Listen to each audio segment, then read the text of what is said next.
like to use this. This is like a technique I use, I think, because I got short arms. It works better for me than the darce choke. So normally for the darce choke, if someone goes for an underhook here, like this, if you got long enough arms, you can reach this hand all the way through like that, and that's what you can get the darce locked up. But for me, I've got smaller arms, and I find that harder to reach. So I'll usually get to around this point, yeah, and it's hard enough. It's too hard to get my bicep. So I have a different strategy that I like to do to set up the Japanese necktie. So first of all, I'll usually be blocking the hip here like this. What I want is Aaron to go for the underhook, but I don't want him to close the gap here. He's making it easy for me anyway, because the underhook's what keeping his knee shield. But if he takes it away, this is really bad if he closes that gap. So I always want to have this space here, like this, okay? It means his underhook's not tight enough to fully complete the sweep. And what I'm going to then try to do is get a chin strap and have his head tight against my ribs here, like this. From here, I'm going to start to drive him back and land on my left side a bit. So I want all my weight on his head. It's going to like lock him in here. And then my right hand is going to go through. Now you have a guillotine, sort of guillotine or anaconda choke option here.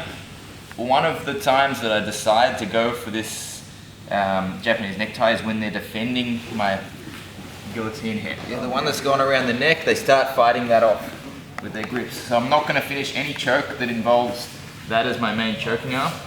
So what I do, because they're fighting that, I then feed my right hand through, like this, okay? Now, most common way people get out is they'll extend their head this way, yeah? It makes it way too far to get anything to work. So, as I was going for the guillotine and he's defending that, I have to keep his head bent with my left elbow as my right hand starts to reach through. Now, as I said, I don't have long enough arms to lock off a darce. So as I'm doing that, I keep pressure on the back of his head. I'm going to start to slide my forearm back. I'm going to interlock my fingers like this, okay?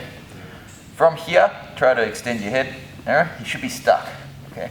My hand's through like this.